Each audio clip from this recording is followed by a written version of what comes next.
Bangladesh cricket মানেই যেন ক্যালকুলেটরের খেলা। শেষ মুহূর্তে দাঁড়িয়ে সমীকরণ মেলানো ছাড়া এশিয়া কাপ বা বড় কোনো টুর্নামেন্ট আমাদের যায় না।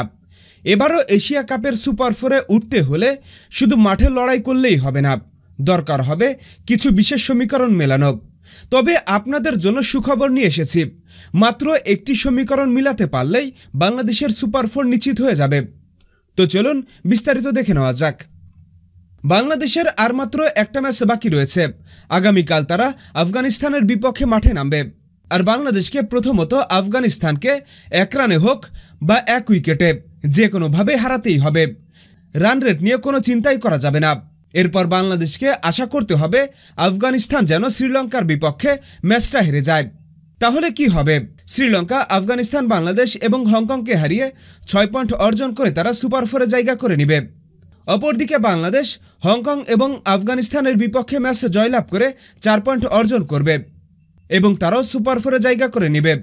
কারণ আফগানিস্তান তাহলে শুধুমাত্র হংকংয়ের বিপক্ষেই জয়লাভ করল, সুতরাং তাদের পয়েন্ট সেই দুইতেই থেকে যাবে। তাহলে বাংলাদেশের এখন একটাই উপায়, আফগানিস্তানকে হারাতে হবে এবং শ্রীলঙ্কার কাছে আফগানিস্তানকে হারতে হবে। তাহলেই বাংলাদেশ এবং শ্রীলঙ্কা সুপার ফোরে জায়গা করে নেবে।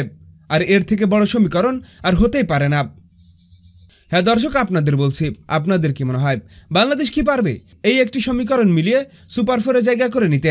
এখনই আপনাদের মতামত আমাদের কমেন্টস বক্সে লিখে জানিয়ে দিন। আর আমাদের ভিডিওটি ভালো লাগলে অবশ্যই লাইক শেয়ার করুন এবং আমাদের চ্যানেলটি সাবস্ক্রাইব করে আমাদের সঙ্গেই থাকুন। ভিডিওটি দেখার জন্য আপনাকে অসংখ্য ধন্যবাদ।